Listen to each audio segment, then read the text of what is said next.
Bonjour à toutes et à tous, bienvenue aux 500 miles du slot pour la seconde manche de ce championnat. Je suis Ben, je serai accompagné de Kate. Et on va commencer la présentation avec la Chevrolet Corvette C5R de Team Goodwrench pilotée par Eagle. Une voiture qui a fait un résultat somme toute décevant à la manche d'avant. Elle a perdu contre la Maserati, on va voir ce qu'elle va faire. La suivante. Ensuite, nous avons la Mercedes CLK DTM qui représente la team Vodafone et qui sera pilotée par Schneider. Donc, dans mes souvenirs, cette petite Mercedes, elle avait gagné la manche. Perdu contre la Shelby. Perdu contre la Shelby. Du coup, la Mercedes est en 5e position. Et la Corvette, elle, est en dernière position. La Corvette est 8e, elle n'a pas pris un seul point quand la Mercedes a pris la victoire au chrono en faisant 15,57, qui est somme toute correct. En tout cas, les pilotes ont démarré leur moteur, ils sont sur la ligne de départ. Votre pronostic? Je suis quand même tentée de dire que Vodafone a quand même ses chances. Cette team a bien travaillé lors des tours de chauffe. J'ai espoir pour cette équipe. On va le voir dans quelques secondes. Espérons que Chevrolet, le team Goodwrench, a amélioré les performances de la Corvette, parce que c'était décevant, très décevant. Et c'est parti. La Mercedes qui prend un bon départ, la Corvette qui suit. Premier accrochage. Oui. Bah, disons que généralement les pilotes aiment bien tenter leur chance sur cette zone-là pour dépasser leur adversaire, sauf que des fois ça accroche. Ah oui. Joli dérapage de la Mercedes, elle ralentit du coup. Problème de pneus peut-être, elle est sortie de piste. Et pour sortie de piste, les pneus peut-être un peu froids. Peut-être Et la Corvette qui cale, souvent. Il a fallu faire plus de tours de chauffe. Oui, je pense.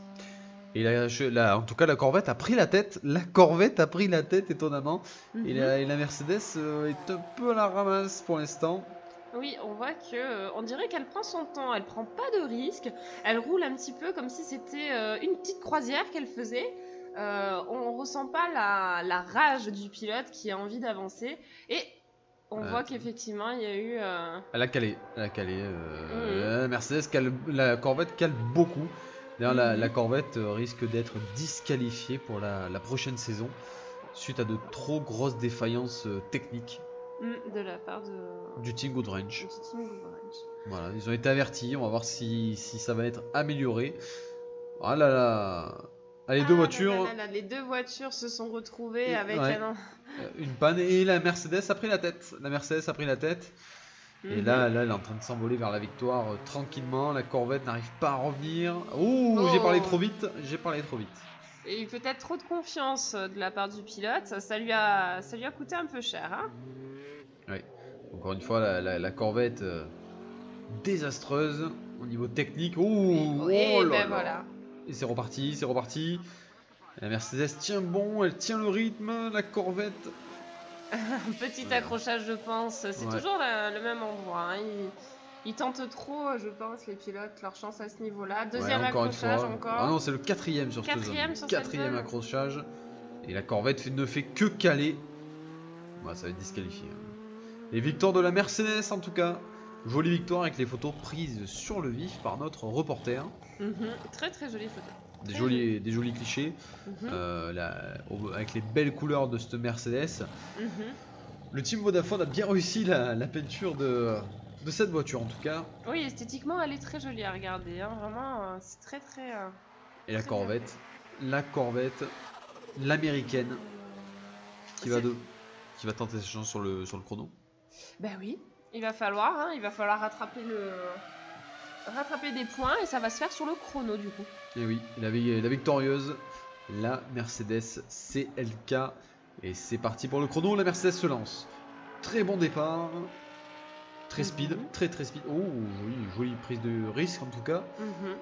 C'est pas la voie la plus facile. C'est dommage. Elle a perdu l'aileron. Elle a perdu l'aileron cette Mercedes. Et elle en profite, elle trace. Elle trace un poil trop. Elle est arrivée. 17,76.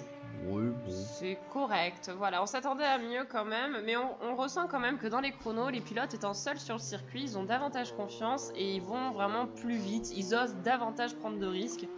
Écoutons. Voyons notre deuxième pilote. Pilote. Va-t-il faire mieux? La Corvette, oh déjà, belle vitesse. Rythme, oh là là, encore un calage, mais c'est désastreux cette Corvette. C'est très malheureux, oui. Surtout que bah, là, c'est le moment de rattraper des points, donc il faut qu'elle se donne à fond. Hein. Et le résultat, 17-21, elle est devant, donc elle récupère devant. le point du chrono. Eh ben, félicitations à eux, puisqu'ils en avaient bien besoin. Oui, ils ont besoin de points. Hein, Mais ça justifie pas les problèmes techniques, par contre. Non, pas du tout. On va voir au niveau de la manche où on en est. La manche 2, donc voilà, victoire au chrono pour la Corvette, victoire de course pour la CLK. Donc la CLK prend 3 points, la Corvette 1 point. On va voir ce qui change au classement. Attention, en quelques secondes. Voilà. Donc la Mercedes reste 5e avec 4 points, tandis que la Corvette est 8e avec un seul point. En tout cas, on espère que vous avez apprécié ce duel, le premier duel de la seconde manche, et on se retrouve bientôt pour le second. À bientôt. À bientôt.